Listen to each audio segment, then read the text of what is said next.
வணக்கம் நண்பர்களே, இந்த வீடியோவில் 3 BHK டியூப்ளெக்ஸ் டைப் ஓல்டு ஹவுஸை பற்றி பார்க்க போகிறேங்க. இந்த வீடு அமைஞ்ச லொக்கேஷன் கோயமுத்தூர் மேட்டுப்பாளையம் ரோடு பெரியநாயக்கன்பாளையத்தில் அமைஞ்சிருக்குங்க. Exact location Lions Club back சைடில் இந்த வீடு அமைஞ்சிருக்குங்க.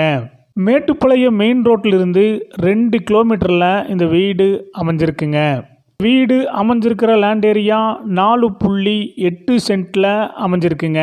பில்டிங் ஸ்கொயர் ஃபீட் 1050ங்க. 2.5 சென்ட்டில் வீடாக கட்டியிருக்காங்க. 2.3 சென்ட்டு வேக்கண்ட் லேண்டாக அமைஞ்சிருக்குங்க. இந்த வீடு மேற்கு பார்த்த சைட்டில் மேற்கு பார்த்த மெயின் டோர் வச்சு கட்டியிருக்காங்க. இந்த வீடு கட்டி 5 வருஷம் ஆச்சுங்க. டிடிசிபி அப்ரூவல் இருக்குங்க. பில்டிங் பிளான் அப்ரூவல் இருக்குங்க. இந்த வீட்டுடைய மொத்த விலை 80 லட்சங்க. சிறிது குறைக்கப்படும்.